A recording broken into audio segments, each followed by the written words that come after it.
Jérémy, suite à notre épisode sur la chute et la dégringolade de FTX, j'ai pas mal repensé aux NFT. Du Mm. coup, qu'est-ce que ça devient ça? Est-ce que c'est toujours pertinent pour moi d'acheter un board apt?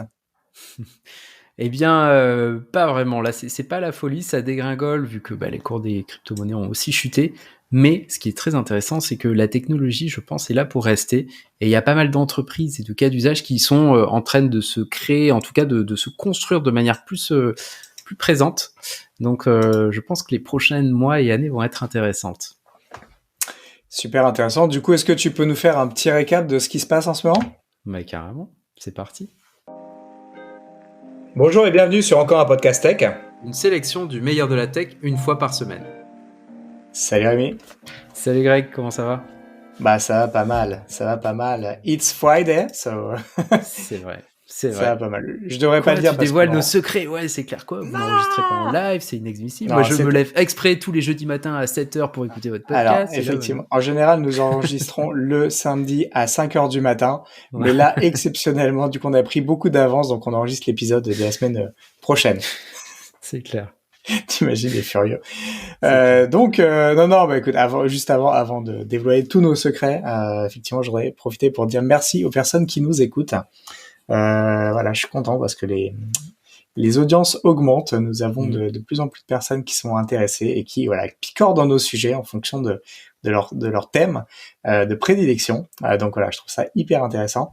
Et donc du coup, bah, aujourd'hui, on revient un peu sur nos thématiques de cœur, hein, à savoir la partie finalement crypto, NFC, etc. Et c'est intéressant, tout comme tu l'as fait la semaine dernière, de revenir un petit peu sur des fondamentaux parce qu'on peut vite être Mm, tenté de voir que oui, les cours ont beaucoup baissé ces derniers mois. Donc, est-ce qu'on jette le bébé avec l'eau du bain, ou est-ce que effectivement les bases sont plus solides que ça? C'est un peu vraiment la différence entre une analyse de comptoir et quelqu'un qui a. Non, mais c'est vrai. Tu vois ouais, beaucoup de c'est ça, trucs ouais. un peu alarmistes en disant ouais, ça, je vous avais dit que ça allait pas marcher et tout. Donc C'est voilà, clair, ouais. l'idée c'est vraiment de regarder un petit peu les fondamentaux, de voir où on en est par rapport à tout ça, puisque tu nous avais fait un épisode hyper intéressant il y a quelques mois. Et donc, voilà, un petit follow-up par rapport à la situation, par rapport à FTX. Je pense qu'il y a pas mal de choses qui ont bougé, puis peut-être que Mm. d'autres moins. Donc voilà, c'est quoi un petit peu la vue sur le marché des NFT fin 2022? Et ouais. Et ben en fait, ce qu'on voit, c'est qu'elles suivent un petit peu les cours des cryptos. Que en fait, on a atteint les tops en début 2021. C'est là où vraiment tout a explosé. Les volumes d'échanges sur la plateforme maîtresse qui s'appelle OpenSea atteignaient des sommets. Notamment, si je prends les chiffres sur la blockchain Ethereum, c'est une blockchain Mhm. qui représente la majorité des échanges, environ 80% en octobre 2022. Et c'était à chaque fois, c'est entre 70 et 80% d'échanges, même si on a un petit peu sur, genre, je sais pas, 5-10% sur le réseau Solana et le reste sur d'autres plateformes. C'est le réseau qui permet de voir ce qui se passe. Et donc, pour donner quelques chiffres, en janvier 2022, il y a environ 1,6 million d'Ethereum qui ont été échangés sur la plateforme, soit environ 5 milliards de dollars à l'époque. Et en octobre 2022, c'était l'équivalent de 319 millions de dollars, soit à peu près 212 000 Ethers. Donc on voit que ça a complètement chuté, Mhm. mais c'est pas grave quelque part parce que ça peut être lié d'un côté à la période. On voit, on a parlé il y a quelques semaines des entreprises tech qui licenciaient à tour de bras. C'est aussi la période. On a eu la guerre, il y a la récession, l'inflation, on a l'insécurité énergétique. Je pense que Ça les fait gens, pas mal. ils ont pas que ça à faire que d'aller chercher des singes d'images rigolotes sur Internet. Ils ont peut-être d'autres priorités que ça, et on en revient plutôt aux fondamentaux, aux, bah, aux actions, et même pas, hein, pour le coup, au livret A classique comme investissement sérieux. Bah, du coup, Rémi, si je comprends, c'est un peu mort tout ça. Est-ce que du coup, ça veut dire que l'épisode va s'arrêter ici? Et ben voilà, exactement. À la semaine prochaine, merci beaucoup. Pas du tout, pas du tout. C'est quand c'est mort, c'est quand. Faudrait le faire une fois quand même, ça. Ouais, c'est clair, ouais. Et tac, silence. Et en fait, on met une petite musique d'ascenseur après. En fait, les périodes, dans ce qu'on appelle les bear markets, hein, si vous suivez la bourse, vous savez qu'il y a les bull markets, c'est les markets les marchés où, pour les périodes où c'est la joie, les actions montent, les prix Euphorie. montent, c'est la folie. Et il y a le bear market, donc l'ours, qui est plutôt sur la baisse, tranquille. Et généralement, ce qu'on dit, c'est que c'est dans les bear markets qu'il faut construire. Et c'est vrai que c'est le cas un petit peu pour tout. C'est des périodes dans lesquelles les entreprises qui ont les reins solides vont pouvoir acquérir des concurrents ou des entreprises avec lesquelles il y a des synergies à faire pour beaucoup moins cher que ce qu'il y avait pendant le bull market. Et c'est pareil sur les NFT en fait. C'est des entreprises qui ont les reins solides ou qui qui développent ça à côté, qui peuvent se permettre de faire un petit peu de la R&D finalement, et de construire des projets qui vont être durables et pas comme on l'a vu pendant en tout 2021, enfin quasiment tout 2021 après le printemps, jusqu'à là début 2022, avec des projets qui se construisaient d'un genre à l'autre, des trucs purement spéculatifs, des copier-coller de projets, et qui permettaient souvent, enfin pas mal, de lever des centaines voire des millions de dollars. Donc voilà, là on est plutôt sur le long terme et sur des choses qui vont être concrètes, et c'est ça qui était vraiment cool, je trouve. Alors, du coup, c'est maintenant qu'on annonce les NFT encore un podcast tech? Non. Alors, peut-être dans un prochain épisode, il faudra le faire. Non. Parce que j'ai des cadeaux de Noël à faire, du coup, ça m'arrange. J'avoue, ça serait pas cher. Tiens, un NFT, mais c'est quoi ce truc là? Qu'est-ce que tu fais? Non, si on en parle aujourd'hui, c'est plutôt pour essayer de faire passer le message comme quoi les NFT, c'est pas juste des images sur lesquelles les gens ont spéculé. C'est autre chose, avec des cas pratiques et des cas d'usage concrets qui vont faciliter la vie des gens. Et pourquoi pas donner des idées si vous avez, je sais pas, vous avez votre entreprise, vous cherchez un petit side project à faire, j'espère que ça pourra vous donner des idées. Alors. Du coup, est-ce que tu pourrais nous faire un petit rappel, c'est quoi un NFT? Ouais, c'est vrai, ça sert. C'est vrai. C'est quoi ce truc? La définition exacte, c'est non-fungible token, ce qui ne veut pas dire grand-chose en français. C'est que c'est un token non fungible, donc un truc qu'on ne peut pas diviser ou subdiviser. C'est comme la différence entre, par exemple, un sac de riz, sur lequel on peut se dire, un sac de riz, c'est plein de riz, donc on peut le subdiviser, on peut, je te donne 200 grammes à toi, Greg, et moi je récupère 200, et puis le reste, on va le filer à quelqu'un sympathique. Et une voiture, la voiture, je peux pas dire, Greg, je te donne la moitié de la voiture, quoi. On peut pas partir en week-end tous les deux, ou alors on part vraiment en week-end tous les deux ensemble, mais si tu veux aller à Lille et moi en Normandie, voilà, il y a qu'une seule personne qui peut l'utiliser. Et donc, les NFT, ce qu'ils ont apporté, c'est cette non-fongibilité au numérique. Là où avant, ce qu'on peut faire, c'est tu te souviens de cette époque bénie où on s'échangeait les MP3 et on pouvait copier à l'infini, ou les films. Je pense que c'est bon, il y a prescription. Quand on s'échangeait des DivX gravés sur des CD, c'était illimité en fait. Alors que là, on peut rendre unique des choses qui sont virtuelles ou pas d'ailleurs, comme on va le voir plus tard. Ça peut être de l'image, ça peut être de la musique, ça peut être un film, mais aussi un item physique, donc la voiture dont on parlerait, ou une chaussure, ou une maison, et la rendre créer une sorte de double numérique en ligne qu'on va pouvoir échanger avec des pairs. Et l'image des NFT, c'est typiquement les albums Panini avec les petites cartes à coller, ou les cartes Pokémon. Vous avez votre carte, elle est assez unique, donc vous allez pouvoir la collectionner, l'échanger avec vos copains.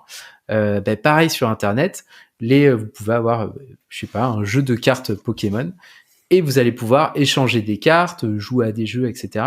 Et ce qui va leur donner une valeur, et leur donner une unicité, et faire en sorte qu'on y tient un peu plus, c'est que tout le monde ne peut pas avoir le jeu de, je sais pas, 100 cartes par exemple. On peut pas avoir que les cartes super chères et super rares, parce que elles sont uniques, et donc il faut soit les avoir achetées super chères, soit avoir eu la chance de les trouver en achetant une pochette surprise. Et c'est ce qui va donner sa valeur et permettre de pouvoir les échanger contre quelque chose d'autre, ou en quelque cadeau les donner en échange de rien. Donc, c'est une bonne analogie, les cartes Pokémon. Ouais, c'est ça en fait. Et je pense que tu as pas mal de projets qui sont montés exactement sur ce côté collectionnite, avec des beaux trucs, hein, mais voilà, un côté collection. Et donc, les NFT, ça permet quoi? Concrètement, ça permet d'avoir des objets, numériques ou pas, uniques, qu'on peut pas dupliquer à l'infini. Donc, quelque part, nous, humains, dès qu'on sait que quelque chose est unique, ça lui donne de la valeur. D'autant plus s'il est très rare. Ça permet, comme c'est basé sur la blockchain, d'avoir un suivi de toutes les transactions. Dans la blockchain, tout est public. Vous pouvez voir toutes les transactions qui ont été effectuées. Et donc, s'il y a cette carte Pokémon hyper rare qui vous intéresse, vous allez pouvoir voir quand est-ce qu'elle a été créée, qui c'est qui l'a eu, est-ce que le prix a monté, est-ce qu'il a descendu. Vous allez tout avoir de son historique. Si on imagine par exemple ce cas-là avec si on numérisait un item physique, si on prend une voiture d'occasion, il y a un jour elle était neuve cette voiture, et donc on peut imaginer que dans un futur proche, cette voiture-là, quand vous achetez cette voiture d'occasion, vous récupérez le NFT avec, et grâce à ce NFT, vous allez pouvoir tout l'historique. Donc quand est-ce qu'elle a été vendue, combien elle a eu de propriétaires, peut-être quand est-ce qu'elle a eu des contrôles techniques, quand est-ce qu'il y a des pièces qui ont été changées, et ça permet d'avoir hyper facilement tout l'historique de cette voiture, tout cette alors je dirais pas son identité, mais en tout cas faciliter la vie plutôt que d'aller à la chasse aux informations, quoi. Ouais, plutôt que d'avoir c'est le carnet d'entretien sécurisé et finalement accessible de manière transparente, quoi. Exactement. Et surtout la propriété est claire. On a le propriétaire du NFT, c'est le propriétaire du wallet, donc du porte-monnaie électronique dans lequel le NFT est. Et donc ça, au moins c'est très simple. On ne sait pas forcément qui c'est, parce que les adresses sont des suites de lettres et de chiffres, mais on sait qu'il y a quelqu'un. Si moi j'arrive et que j'arrive au garage avec ma voiture pour faire un entretien, je scanne mon wallet par exemple, le mec il voit que c'est moi qui suis le propriétaire de cette voiture, il va faire les travaux, changer les pièces, il va mettre à jour soit le NFT, soit je sais pas comment ça pourrait marcher, mais rajouter ce qu'il a fait sur cette voiture, bim, c'est intégré à la blockchain et c'est traçable. Et donc ça c'est plutôt intéressant. En termes de sécurité. Ok, très clair. Du coup, on voit bien ce que c'est qu'un NFT. Maintenant, est-ce que tu aurais quelques cas vraiment concrets, parce que c'est un peu ça qu'on évoquait en début d'épisode. C'est pour là qu'on est. Quelques cas d'usage concrets qui montrent que ça a de la valeur et que tout n'est pas à jeter dans cette techno, et loin de là. Exactement. Alors, je vais avoir plusieurs cas d'usage. Ce qu'on va voir, c'est tout ce qu'il y a autour de l'identité, des certificats, de la documentation. Ensuite, ce qui peut être fait pour les noms de domaine. Ensuite, pour l'immobilier. L'art et les souvenirs, la logistique et la traçabilité, et le gaming. Au programme. Allez, c'est parti. Donc pour l'identité, le NFT, il peut être composé d'une multitude de paramètres. Finalement, c'est un objet numérique. Donc un objet numérique, vous pouvez aussi bien mettre un roman que juste 2-3 lignes de texte. C'est que limité par la taille de nos réseaux informatiques, qui sont déjà plutôt larges. Donc imaginons que demain, je passe un diplôme, je vais faire un diplôme d'ingé ou un MBA. On pourrait imaginer que l'institut, l'école qui me délivre ce diplôme, le génère sous forme de NFT et qui soit associé à mon wallet. Et comme ça, si je le perds, c'est pas la galère, parce que du coup, je l'ai tout le temps à proximité de mon wallet, donc c'est hyper pratique. Et ce qui pourrait être intéressant pour aller plus loin, c'est qu'on pourrait avoir ça pour une carte d'identité ou même un permis de conduire. Tu dois être au courant en tant qu'Apple addict. Depuis quelques mois ou peut-être l'année dernière, je sais plus, c'est possible dans certains États américains d'avoir une version numérisée de son permis de conduire, et qui est actuellement, si vous avez j'avais un colis à aller récupérer tout à l'heure, si je lui montrais un scan de ma carte d'identité, le mec il dit ouais non moi je veux la vraie. Là non, c'est possible vous montrez votre iPhone et si vous faites contrôler par la police par exemple, vous pouvez leur montrer votre permis de conduire numérisé. C'est très bien, c'est hyper pratique, etc. Mais le problème, c'est que c'est une technologie propriétaire. Je suis sous Android, par exemple, je peux pas avoir ça.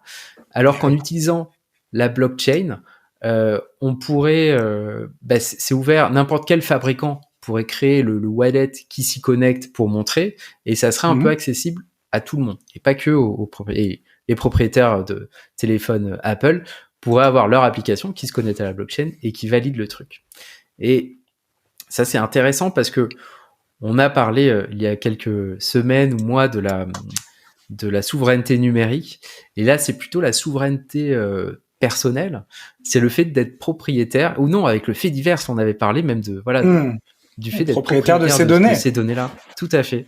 Là, on pourrait devenir propriétaire de nos moyens d'identification et pouvoir décider qui c'est qui accède pas. Et ça permettrait de décentraliser toute l'identification et la galère de tout le temps avoir sa carte d'identité sur soi, ce que tout le monde fait, bien sûr, comme moi.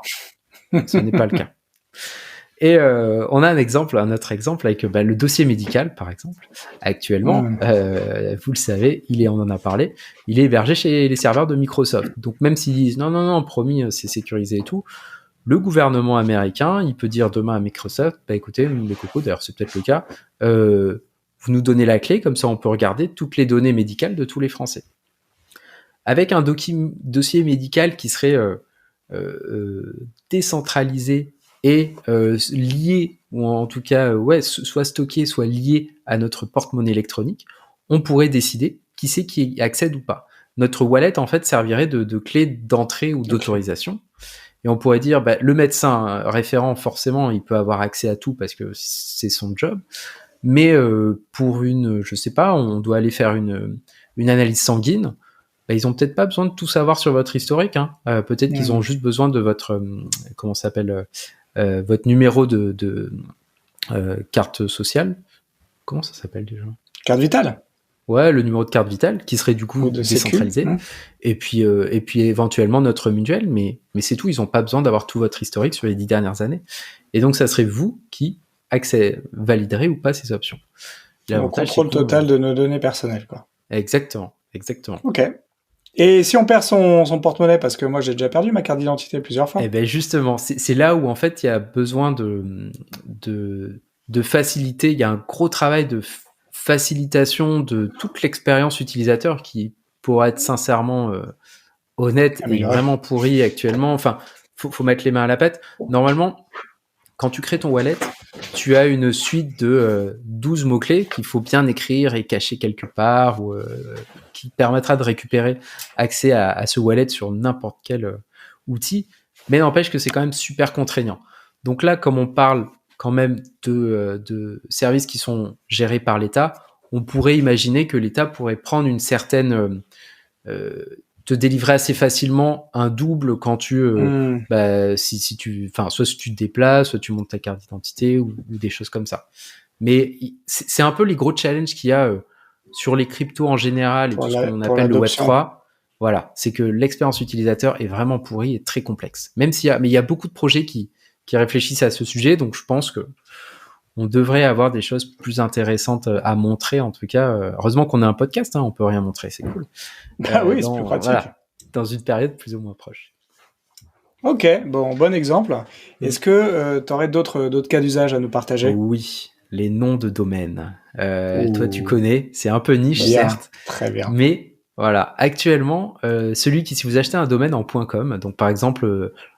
prénomnom.com, c'est l'ICANN, un organisme américain qui décide et qui gère ces noms de domaine.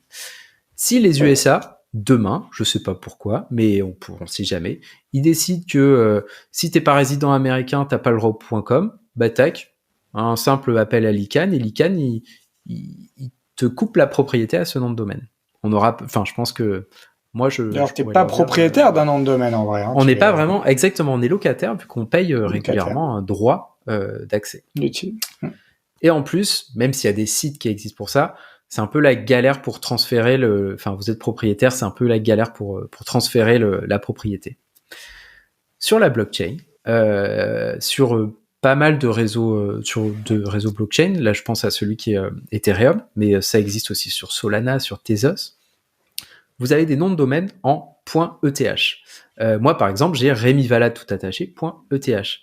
Et ça se fait sous la forme d'un NFT. Et donc, c'est facile. C'est-à-dire que si demain je veux le vendre, parce que l'autre Rémi-Valade m'aura proposé plusieurs centaines de millions de dollars, là, je vais me dire, écoute, pourquoi pas. On pourrait acheter du nouveau matériel pour encore un podcast tech. Très facilement, je peux le mettre en vente. Lui, il le vend, il l'achète en quelques secondes, et bim, c'est fait. Et l'organisme qui gère ces domaines-là le fait de façon totalement transparente. Donc c'est une DAO, c'est-à-dire que c'est une organisation décentralisée qui permet de voir, sur lequel on peut voir toutes les décisions. Et si on a le token maison qui s'appelle, j'ai un trou, ENS je crois. Ouais, j'ai un trou. Compte pas sur moi là. Ouais. Et ben on peut aller voter et décider de participer à la gestion de ce groupe-là. Donc c'est transparent et facile. Un droit de propriété plus un contrôle sur le nom, quoi. Tout à fait. Et tu rajoutes tout un volet sur la partie finalement à transparence par rapport à ce qui se passe sur le domaine, qui est accès, etc. Ouais, c'est vrai. Et du coup, on a les mêmes. Tu fais bien de dire ça sur la transparence. On a tout l'historique, pareil, vu que c'est un NFT, de qui l'a acheté, qui l'a créé, etc. Donc c'est intéressant aussi de voir sur un domaine s'il est intéressant ou pas. Ouais, ce que tu n'as pas sur les noms de domaine, hein, parce que tu as de mémoire le Whois, qui est en fait un service qui te permet justement de voir qui est propriétaire à date d'un nom de domaine, mais t'as pas d'historique. Donc si le nom de domaine a changé 3 ou 4 fois de main, t'auras pas forcément, tu sauras pas par qui il est passé, quoi, et à partir de quand il a été créé, etc. Exactement.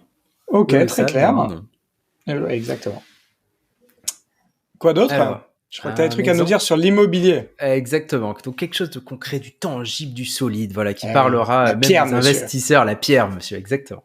Alors, on a beaucoup parlé du métavers, on en parle encore de moins en moins, j'ai l'impression, et c'est tant mieux.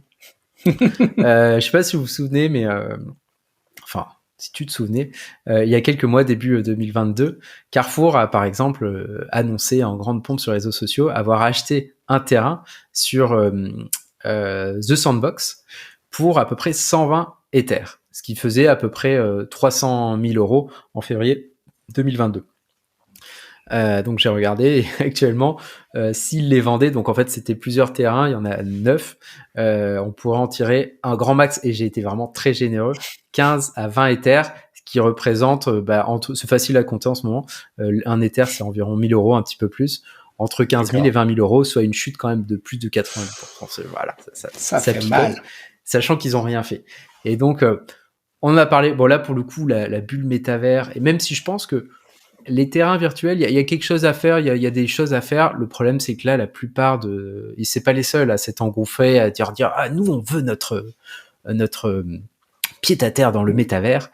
Il y en a beaucoup qui se sont enflammés, qui ont acheté à des prix assez indécents des terrains virtuels, sans avoir réfléchi à comment on pourrait utiliser. Je sais pas si tu te souviens de cette vidéo qu'avait postée, je crois que c'était Walmart, où fièrement, en fait, ils avaient recréé un supermarché dans un environnement virtuel, et juste on voyait la vidéo, c'était comme toi quand tu fais des courses, la vision, voilà, tu voyais le caddie qui se baladait, et le mec il piochait des trucs, et là je me suis dit mais ils n'ont rien compris, quoi. Je ne vois pas l'intérêt, voilà.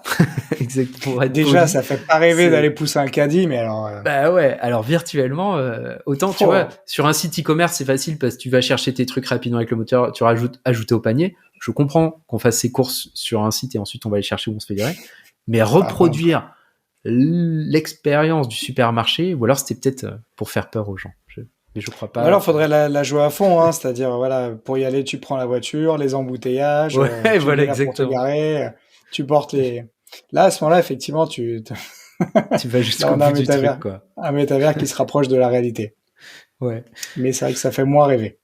Non, c'est sûr. Donc, ouais, l'intérêt, c'est des NFT, ça va être le vrai immobilier.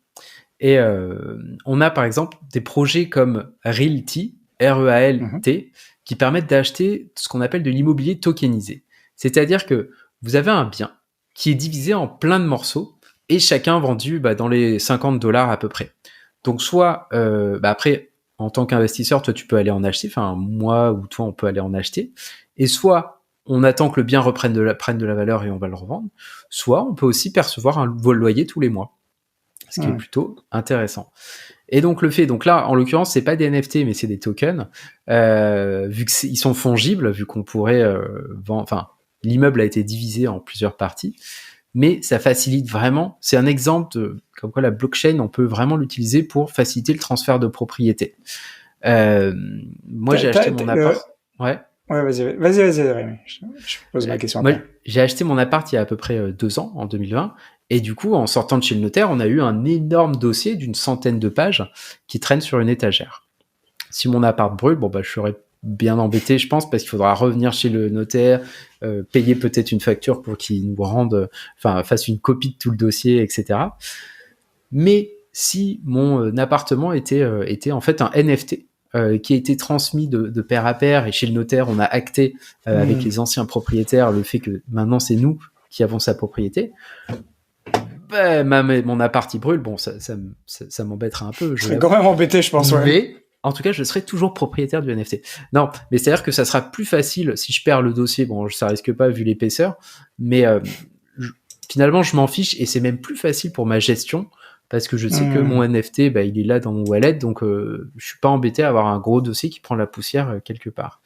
Et il y a un autre avantage là-dessus, en dehors de la facilité de transaction, c'est aussi pour nous acheteurs, mais aussi vendeurs, c'est que si tous ces NFT ils sont sur la blockchain, on pourra avoir une visibilité sur toutes les transactions du marché en direct. Donc il y a un service de l'État qui fait ça, qui c'est un nom assez une URL vraiment très compliquée, on pourra la mettre en description, mais qui vous permet de voir dans un secteur toutes les ventes, toute l'historique des ventes pardon, d'appartements ou de maisons, ou enfin tout l'immobilier, avec le prix. Mais sauf que c'est mis à jour, je crois que c'est tous les 6 mois, donc 2 fois par an, donc c'est pas terrible. Là, on pourra avoir les chiffres en quasi live, suivre l'évolution du marché. En tant qu'acheteur, vous pourriez vous dire, ah ouais, il y a ces biens-là qui sont vendus à temps autour de là où je recherche. Vous pourrez, ça vous aidera à prendre une décision sur votre prochain achat, voire même négocier le prix éventuellement. Donc ça pourrait être vraiment cool. Ça existe en s'appuyant sur le service de l'État. Je crois que c'est le service meilleur agent qui propose justement à partir des historiques de vente et des propriétés du bien que tu souhaites finalement chiffrer ou acheter, d'avoir finalement comment ça se situe, comment évolue le prix au mètre carré les dernières années, etc. Donc c'est pas vu. Et puis de la même manière, je crois qu'il y a un service qui s'appelle Brix.co qui permet un peu ce que ce que fait Realty, mais je sais pas si par contre en gros acheter un bien à plusieurs à partir de quelques dizaines d'euros.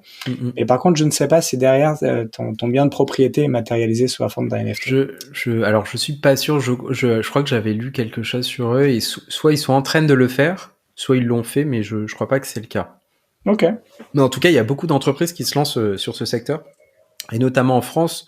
J'ai pas les noms en tête, mais je crois qu'il y a 2-3 entreprises faciles qui sont en train de répliquer ce modèle-là, parce que le problème de Realty, c'est qu'ils sont focalisés sur les États-Unis et particulièrement sur je sais plus quelle ville. Je sais plus si c'est Chicago ou je sais plus. Bref, autour d'une seule ville aux États-Unis. Donc moi je préférais. C'est vrai que ça serait marrant de pouvoir acheter de l'immobilier tokenisé en France. Genre à Paris, je me balade dans une rue et je dis ouais, cet immeuble, j'ai 50 € de cet immeuble. Ça serait rigolo. Ok, bon, j'ai la réponse. C'est pas c'est plutôt des tokens que des NFT visiblement. Bon, bref, quoi qu'il en soit. Ok, très bien, très intéressant. Sur la partie IMO, est-ce qu'on a d'autres choses que l'IMO et les noms de domaine Mais oui, vas-y. Plus visuel. L'art et les souvenirs. L'art, c'est pour le coup, c'est vraiment le truc sur lequel c'est plus vraiment à prouver. La scène continue à être très dynamique parce que voilà, ce qui a fait exploser les prix des NFT, le nombre de transactions, etc. C'était vraiment les projets d'envergure. Alors, il y a eu quelques ventes qui ont explosé, qui sont comptées en millions, mais c'est pas la majeure partie de toute l'art. C'est une scène qui est très dynamique. Moi, j'adore, je continue à regarder, même si j'avoue, je mets pas ma newsletter à jour, faudrait que je m'y remette. Dès 2021, en mai 2021, il y a la première vente de NFT qui s'est faite sur une maison classique de vente d'art, donc Sotheby's, qui l'a vendu. Et depuis, ça s'est enchaîné. Ils ont Sotheby's, l'autre grande maison dont le nom me ne revient plus. Christie's. Christie's. Donc voilà, plusieurs sont vraiment lancés sur le segment. Pour le coup, l'art sur la blockchain, moi j'y crois, je pense que ça va continuer pour plusieurs choses. Tu as des avantages pour les artistes qui peuvent vendre en direct. Alors ils peuvent déjà vendre des œuvres physiques en direct, mais tu fais de la peinture sur toile au fin fond des Alpes. C'est difficile d'aller vendre ta toile au Venezuela parce que le mec du Venezuela, jamais il verra ta toile. Il te connaît pas. Grâce au NFC, tu es présent sur une place de marché, tu peux partager sur Instagram, sur Twitter, sur des réseaux sociaux, partager ton travail, te faire connaître et vendre à des personnes super variées qui auront vu ton travail et diront « Ah, génial, moi ça m'intéresse, ça me parle, je vais l'acheter. » Oh là là, je parle trop. Deuxième point positif, c'est qu'ils peuvent percevoir des commissions sur les transactions du second marché. C'est-à-dire que Greg, tu m'as dit que tu dessinais vachement bien. Tu fais ton NFT, je l'achète, je vais le revendre à quelqu'un d'autre. Toi, tu vas percevoir un pourcentage de com que tu auras décidé entre 1% et 99%. J'espère que tu feras pas 90%, sinon il me restera rien. Moi, je vais sûr que tu vas pas vouloir le vendre. Et ça, c'est intéressant parce que ça veut dire que alors je sais plus si c'est Van Gogh qui a pas trop vendu son art pendant son art a explosé après, donc il en a pas profité. Là, dès que vous allez vendre quelque chose, tout au long de la vie de l'œuvre, vous allez pouvoir percevoir un revenu récurrent. Donc c'est vrai que c'est plus rassurant en tant qu'artiste parce que tu sais que tu vas continuer à créer, ça te donne les moyens de vivre de ton art. Et ça, je trouve ça plutôt chouette. Ouais. Et pour les collectionneurs, revente hyper facilitée, t'as pas besoin d'apporter ta toile chez un spécialiste. Ouais, voilà, exactement. Toutes les transactions précédentes sont visibles. Donc ça revient à ce qu'on disait avec le carnet d'entretien tout à l'heure. Exactement. T'es rassuré. Ouais. Et ça te permet aussi de savoir à combien tu pourrais le vendre, si tu te fais avoir ou pas. Et ce qui est très chouette, c'est que c'est facile de s'assurer que c'est un vrai. Là, faut juste s'y pencher un peu, mais il y a des places de marché qui permettent de certifier, oui, celui-là, c'est bien le bon créateur de la pièce. Mais sinon, on peut aller fouiller dans la blockchain soi-même. C'est pas bien compliqué, faut juste s'y mettre un petit peu pour bien vérifier que c'est pas une arnaque et que c'est bien un vrai qui est vendu là. Donc ça, c'est vrai que c'est chouette parce que j'ai l'impression que les deux parties, l'artiste et le collectionneur, sont plutôt gagnants là-dessus. Donc ça, c'est chouette. Et là, je voulais faire une petite parenthèse promotionnelle, vu que l'art, je trouve ça trop cool. Notamment, il y a plein de choses autour de l'art génératif qui est des créations où des artistes sont artistes / développeurs, et grâce à des lignes de code, ils vont pouvoir créer des collections qui sont... moi, je trouve ça vraiment génial. C'est de l'art génératif, et ils vont créer des variations d'une pièce sur 50, 100, 1000 NFT. Et donc, c'est super intéressant. Et si vous voulez commencer pour pas trop cher, parce que c'est vraiment accessible dès quelques petits euros, je conseille la blockchain Tezos, blockchain française, oui, mesdames, messieurs. Notamment sur le site fxhash.xyz. FXH, on les mettra le lien, bien sûr, dans les liens, mais FX, c'est FX, HASH.xyz. Et là, il y a plein c'est une place de marché qui est très focalisée sur l'art génératif, et il y a plein de trucs qui vont soit vous parler, soit pas vous parler, mais je pense que tout le monde peut y trouver son compte, et vous pouvez en acheter pour 1, 2, 5 euros. Donc c'est vraiment cool. Et sinon, vous avez object.com, objkt.com, sur lequel là c'est tous les NFT qui sont présents sur Tezos qui peuvent être listés dessus. Donc là, il y a du tout et du n'importe quoi. Vaut mieux aller sur... L'avantage de FXH, c'est que c'est limité et c'est focalisé sur un secteur spécifique. Alors que Object, sauf si vous savez quel artiste vous voulez chercher, ça va être un peu impossible à trouver, quoi. Ok, très clair. Donc l'art génératif, je crois qu'on aura l'occasion d'en reparler prochainement, parce qu'il y a vraiment des choses hyper intéressantes qui se passent dans le domaine. Tout à fait. Ça pose aussi des problèmes, mais en tout cas, c'est hyper... je trouve qu'il y a des trucs magnifiques qui en sortent. Quelle est la place de l'artiste là-dedans, et quelle est... Attention, art génératif, pas... pardon. art... ouais, mais ça, on va en parler. On en reparle. Greg m'a fait sortir quelques euros hier pour faire pour une application qui va générer des portraits à partir de photos de vous en utilisant l'intelligence artificielle. C'est assez marrant, j'ai eu des photos un peu bizarres, mais d'autres qui étaient plutôt sympathiques.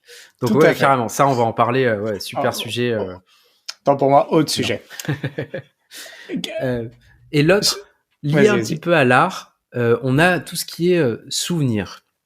Je pense notamment aux places de concert pour lesquelles vous allez voir tel ou tel artiste que vous adorez.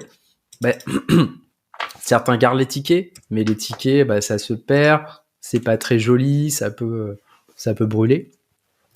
On pourrait imaginer que demain, et il y a pas mal de boîtes de ticketing qui sont en train de travailler sur le sujet, que votre ticket, ça soit un NFT. Et du coup, vous l'utilisez, et une fois qu'il est utilisé, tac, vous avez quand même ce ticket qui, quelque part, prouve que vous y êtes allé. Et on peut imaginer, déjà, ça fait un souvenir. Et en plus, il pourrait débloquer des avantages plus tard, je sais pas, avoir un CD lié au concert ou un poster gratuit ou des choses comme ça que décider avec l'artiste, quoi. Donc ça serait sympa. Et sur le même lien, vous avez ce qu'on appelle des POAP, qui sont pour Proof of Attendance Protocol. C'est des petits NFT gratuits qu'on peut créer pour n'importe quel événement, en fait. Vous pouvez le créer demain. Et ça vous fait, après, au bout d'un moment, moi j'aime bien collectionner ce genre de trucs. Ça vous fait sur votre ligne, en fonction des dates, vous allez voir que vous avez participé à tel événement, tel événement, tel événement, et c'est plutôt cool parce que ça permet de se remémorer, d'avoir un petit souvenir de ces éléments-là.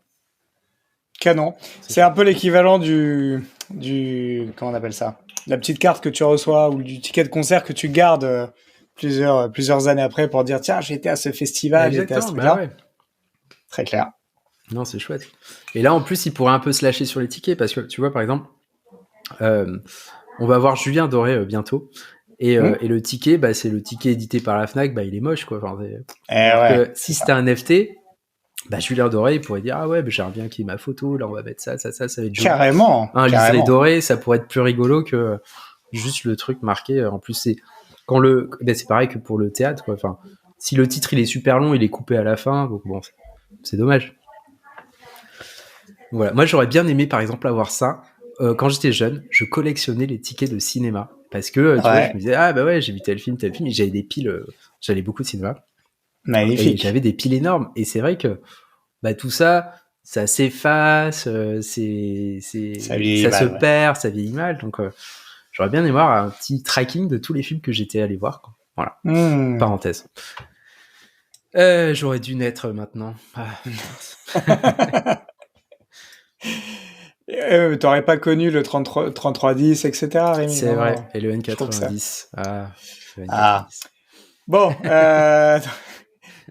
qu'est-ce qu'on a d'autre comme cas d'usage? Alors là, je crois que tu vas rentrer vraiment dans un truc hyper concret, hyper utile. Boring, mais utile. La logistique et la traçabilité. Quand on va acheter un produit, notamment dans l'industrie alimentaire, le jambon, n'importe quoi, un des trucs qui est chaud, c'est de vérifier sa provenance, ce qu'il y a dedans, tout ce qui est lié à ce produit. Grâce à la blockchain, et en particulier au NFT, on pourrait imaginer que chaque produit est attribué à un NFT qui lui est lié, et déjà, on ne peut pas le trafiquer, et il pourrait évoluer en fait tout le long de la chaîne d'approvisionnement. Ça permettrait, alors pour nous utilisateurs, de savoir exactement d'où vient, je sais pas, ce poulet par exemple. Est-ce qu'il a eu des OGM, dans quelle ferme il était élevé, où est-ce qu'il a été abattu, vraiment tout son cycle de vie. Et pareil pour les gâteaux, pour les œufs, pour n'importe quoi. Et pour l'entreprise, de faciliter un petit peu le suivi depuis la fabrication jusqu'à la vente, et d'avoir une transparence sur toute cette chaîne d'approvisionnement. Alors, ça existe déjà sans la blockchain, mais l'avantage de la blockchain, c'est que c'est un outil qui est standardisé pour tout le monde, et donc tout le monde pourrait s'y plugger. On pourrait imaginer aussi des applications pour les utilisateurs qui se branchent directement dessus et qui calculent un truc auquel j'ai pensé, c'est l'impact carbone de chaque produit. On pourrait imaginer que, comme Yuka, tu scannes ton produit et tu vas voir parce que toutes les étapes de transformation du produit ont été enregistrées sur quelque chose qui est d'ouvert à tout le monde. On pourrait calculer l'impact carbone du poulet, par exemple, ou de ce délicieux Kinder Bueno. Et ainsi, éventuellement, peut-être changer notre consommation. En tout cas, ça pourrait vraiment faciliter ce calcul. Et il y a plein d'usages. À partir du moment, en fait, où toutes les données sont visibles et accessibles, t'as plein de cas d'usage de gens qui vont pouvoir se connecter dessus et créer de la valeur, en fait. Donc ça serait... Là aussi, ça crée de la confiance, ça crée de la transparence. Enfin, c'est hyper... Là, vraiment, on est sur un cas d'usage hyper pertinent, quoi. Absolument, absolument. Ok. Et du coup, pour finir, un truc plus fun, le gaming. Alors, le gaming et les NFT, t'as une relation quand même très tendue. Exactement. La plupart des annonces qui ont été faites dans ce sens, notamment je pense à Ubisoft, je sais plus, c'était cette année ou l'année dernière, quand ils ont dit qu'ils allaient mettre des NFT dans leur jeu, t'as la communauté de gamers qui a dit non, c'est pas possible. Peut-être juste Rémi, en amont expliquer en fait, qu'est-ce qu'on achète quand on achète qu'est-ce qu'on peut acheter dans un jeu en fait, parce que t'as des gens qui jouent peut-être pas beaucoup, etc., et qui considèrent que, auparavant t'achetais le jeu et t'avais tout le jeu en fait. Pas de. Mais plus maintenant. Ça c'était quand on était jeune, ça. Exactement. Du coup, c'est quoi aujourd'hui? Notamment, on a beaucoup de jeux gratuits, etc. C'est quoi le business model aujourd'hui qui marche beaucoup dans l'industrie du jeu vidéo et auquel peuvent se rattacher du coup cette notion de NFT? En fait, actuellement, on a beaucoup de jeux donc gratuits, comme tu l'as dit. Je pense notamment à Fortnite ou à League of Legends, sur lequel l'entreprise donne accès au jeu gratuitement. Et pardon. Et par contre, ce que vous allez pouvoir faire dans le jeu, c'est acheter des trucs, acheter des objets virtuels. Ces objets virtuels, normalement, ils ne sont que esthétiques. Après, il y a certains jeux comme Diablo Immortal, qui est sorti sur mobile, a complètement défrayé la chronique parce que il y a des gens qui ont calculé que si vous vouliez avancer de façon normale dans le jeu et atteindre les derniers niveaux, fallait dépenser l'équivalent d'une centaine de milliers de dollars. Ce qui est énorme pour le jeu, on est d'accord. Et donc, soit vous achetez juste des éléments décoratifs, un chapeau magique, des bottes, etc. Soit vous qui n'améliorent pas tes performances dans le jeu, qui te font pas avancer plus vite. C'est juste de l'esthétisme, une tenue, une arme. Tout à fait. Ok. Ou sinon, vous pouvez aussi acheter de l'argent virtuel. Donc là, c'est un autre problème parce que ça existe déjà et sur lequel cet argent virtuel va vous permettre de débloquer, je sais pas, des cristaux magiques, etc., qui vont vous permettre d'évoluer plus rapidement dans le jeu. Et c'est là où l'équilibre est un peu difficile, c'est que à partir du moment où vous mettez ce genre de truc, ça veut dire que vous allez passer du free-to-play au pay-to-win, c'est-à-dire qu'il va falloir mettre la main à la poche si vous voulez gagner. Et ça, c'est toujours à la limite un peu difficile. Et je pense pour les concepteurs de jeux, entre ok, on donne ce accès au jeu gratuitement, mais bon, il faut bien qu'on vive, ma pote dame, donc il faut gagner de l'argent. Et le fait de vraiment prendre de mettre en place des mécaniques de jeu qui sont très très dures parce que qui vont cibler notamment les joueurs un peu qui sont pas forcément aptes à résister à des appels, à des tentations. À des tentations, et qui vont mettre 1 euro, 2 euros, 10 euros, 20 euros, 30 euros, 50 euros, etc. Et il y a des gars qui vont dépenser des sommes folles juste pour débloquer des choses dans le jeu. Donc ça, je m'éloigne complètement, mais c'est un des travers des jeux gratuits qui en fait ne sont pas vraiment gratuits parce que vous allez payer des choses. Et donc, là où les NFT pourraient être intéressants, c'est que le chapeau magique que vous achetez dans le jeu actuellement, vous pouvez que l'utiliser dans ce jeu. Si c'était un NFT, on pourrait imaginer que vous pourriez au moins l'utiliser dans d'autres jeux. Donc, très cool. Et pareil pour, on pourrait dire, les achievements, tu vois, quand bravo, vous avez atteint le niveau 10 avec votre personnage, tu as une super médaille virtuelle, on pourrait imaginer que ça soit aussi un NFT que tu puisses afficher fièrement dans ton wallet, sur la partie ouverte de ton wallet, qui te permet de montrer à quel point tu es un pro gamer, quoi. Et ça serait... moi, je pense que ça pourrait être assez intéressant. Mais beaucoup de gamers ont été vraiment contre et ont été vocaux sur l'arrivée des NFT, parce que je pense d'un côté, je pense que t'en as marre t'en as pas mal qui commencent à en avoir marre d'être pris pour des vaches à lait et d'avoir des jeux qui sont free to play mais qui en fait sont pay to win, et d'autres qui se sont dit mais déjà c'est pas terrible, on va pas trop dans le bon sens avec tous ces jeux free to play. Si en plus il y a tout l'aspect spéculation autour des NFT qui arrive, c'est foutu, il y aura plus de jeux intéressants et c'est bon, on passe à autre chose. Donc voilà, d'un côté je pense que l'idée pourrait être vraiment intéressante, mais ouvre la voie à d'autres problématiques qui sont l'interopérabilité entre des jeux, le fait de pouvoir, tu vois, transférer un NFT d'un jeu à un autre, et bien sûr tu as la dimension spéculative qui sera forcément là. Tu débloques la super arme dans un jeu, si c'est un NFT, est-ce que tu dois pouvoir la vendre, et du coup est-ce qu'un autre joueur va te l'acheter alors qu'il est niveau il vient juste de commencer le jeu, il achète l'arme la plus puissante du jeu, tu crées un déséquilibre dans tout le jeu, donc c'est des choses à réfléchir, pas comment, mais je pense que il peut y avoir des cas d'usage intéressants en tout cas, ça c'est sûr. Hyper intéressant. J'ai l'impression que là, par rapport aux autres cas d'usage que t'as mentionné, c'est plus intéressant quand même pour l'éditeur, celui qui met à dispo ces NFT, que pour l'utilisateur. Ça dépend. Enfin, je trouve que le rapport, il est pas aussi équilibré que ça peut être le cas sur la logistique ou sur l'art ou enfin, je sais pas. Quel est ton avis là-dessus? Ça dépend, parce que pour le coup, il y a une vraie financiarisation du jeu vidéo, mais qui, selon moi, existe déjà. Là où normalement le jeu vidéo devrait être un échappatoire, un hobby, quoi, une passion sur laquelle tu vas pour t'aérer un petit peu l'esprit, pour t'évader, pour t'amuser, pour passer le temps, et pas être rattrapé par ce monde consumériste, tu vois. Donc c'est difficile. Je pense que d'un côté ça peut être bien parce que ça pourrait redonner la propriété à des gens. T'achètes ton épée magique dans le jeu, ça serait cool de pouvoir l'utiliser ailleurs aussi, quoi. Mais les éditeurs, ils seront pas très chauds, tu vois. Un Sony, il sera pas très chaud pour que tu ailles jouer avec ton épée magique de Final Fantasy dans un jeu chez Microsoft. Ouais, complètement.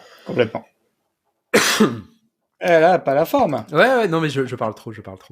Non, pas du tout. Ok, écoute, très clair tout ça, très clair. Tu nous as fait un joli panorama, Rémi. Hyper intéressant. J'apprécie beaucoup en fait qu'on sorte des effets d'annonce et qu'on se dise ok, concrètement à quoi ça peut servir ça. Et justement, voilà, t'as des cas d'usage hyper concrets. Voilà. Pour récap, on a fait de l'immobilier, on a fait des noms de domaine, on a fait de l'identification et de la documentation, de l'art, et puis bien entendu toute la partie logistique et enfin gaming. Donc les cas d'usage ne manquent pas. La techno, elle est là. Comme tu l'as dit, on n'est pas toujours dans quelque chose de super user-friendly, encore que. Je trouve que la réponse est variable en fonction des cas d'usage. Donc voilà, j'ai envie de te dire, si ça marche pas, je sais pas ce qu'il faut, parce que honnêtement, ça n'apporte pour certains cas que des avantages, quoi. Ouais, c'est clair. Très bien. Super. Écoute, c'était un plaisir. J'espère que si ça a donné des idées, j'espère à certains d'entre vous. En tout cas, j'espère que ça vous a montré que ce n'était pas juste des images vendues très cher. Exactement. Mais du coup, Greg, de quoi on parle la semaine prochaine ? La semaine prochaine, on va faire quelque chose qu'on n'a jamais fait, Rémi. On va faire un classement. C'est la fin de l'année qui arrive. C'est vrai. Et bien entendu, qui dit fin d'année dit classement. Et donc, pour cette émission du mois de décembre 2022, on va revenir un peu sur, voilà, c'est quoi les objets tech, les meilleures applis, vraiment notre petit top. Et puis, on donnera également quelques conseils d'achat tech. Si vous avez des cadeaux de Noël à faire, c'est le moment. Donc voilà, ça sera un petit récap de l'année, plus effectivement quelques recos bien sentis. Ou pas d'ailleurs, des trucs ou pas, et des non-recos, pas prendre. Des non-recos exactement aussi. Voilà, Parfait. donc écoute Rémi, je te souhaite une très très très bonne fin de journée, à tout le monde qui écoute également. Très bonne journée, fin de journée, suivant quand vous écoutez. Journée, et puis du coup, rendez-vous la semaine, ou nuit, je ne sais pas. Peut-être. Et rendez-vous du coup la semaine prochaine pour un nouvel épisode sur un bilan 2022. Salut Greg. Salut Rémi. Ciao. Merci de votre attention. Si l'épisode vous a plu et que vous souhaitez nous aider, laissez votre avis sur Apple Podcast, car les podcasts, c'est le truc le plus dur à découvrir. Pour recevoir chaque nouvel épisode à sa sortie, abonnez-vous sur encoreunpodcast.tech. Vous pouvez également vous abonner à nos newsletters gregtailleb.substack.com et lebrief.tech.